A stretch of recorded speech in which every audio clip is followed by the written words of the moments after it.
En cherchant l'escalade contre le Maroc, l'Algérie tente d'éluder et de camoufler une situation socio-économique grave sur son territoire, a affirmé l'ambassadeur représentant permanent du Maroc auprès de l'ONU, Omar Hilal. Au lieu de se rendre compte de ses erreurs, l'Algérie essaie avec véhémence de blâmer le Maroc pour tous ces maux, même si heureusement le peuple algérien ne suit pas cette campagne de diffamation quotidienne, a souligné l'ambassadeur dans une interview accordée au prestigieux magazine américain Newslook. Malgré toutes les accusations fallacieuses et l'escalade d'Alger, le Maroc a opté pour une attitude responsable et réfléchie, car ce n'est pas un pays vaté en guerre. Le Royaume du Maroc est un pays épris de paix, a fait observer Omar Hilal, rappelant que le roi Mohamed VI, dans le discours marquant le 22e anniversaire de l'accession du souverain au trône, a tendu la main à l'Algérie en l'invitant à œuvrer de concert et sans condition à l'établissement de relations bilatérales fondées sur la confiance, le dialogue et le bon voisinage. Malheureusement, le geste royal est resté sans réponse, a regretté l'ambassadeur. Interrogé sur le fait de savoir si l'escalade de l'Algérie cache ses intentions pour déclencher une guerre dans la région, Omar Hilal a répondu: « J'espère sincèrement que cela n'arrivera jamais. »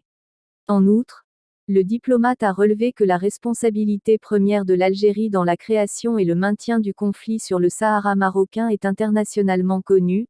ajoutant qu'elle a même été inscrite dans les résolutions successives du Conseil de sécurité qui mentionnent également l'Algérie, à chaque fois,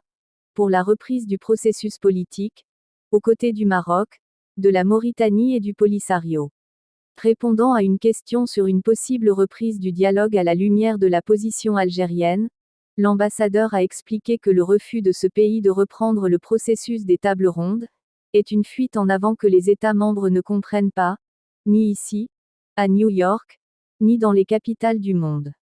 Ils vont même jusqu'à se demander comment le seul pays qui arme, finance et mène la campagne diplomatique d'un groupe armé séparatiste peut-il se soustraire à ses obligations lors du processus des tables rondes pour parvenir à une solution politique mutuellement acceptable, fait remarquer le diplomate, relevant que si l'Algérie décide de ne pas participer à ce processus, elle devra assumer sa responsabilité vis-à-vis du Conseil de sécurité, du secrétaire général de l'ONU et son envoyé personnel, et de la communauté internationale. De son côté, le Maroc demeure convaincu qu'il n'y a pas de règlement de ce problème sans la participation effective et responsable de l'Algérie, a tenu à souligner Omar Hilal, notant que le Royaume, qui a exprimé à travers la plus haute autorité du pays son soutien au secrétaire général des Nations Unies et à son envoyé personnel, Staffan de Mistura,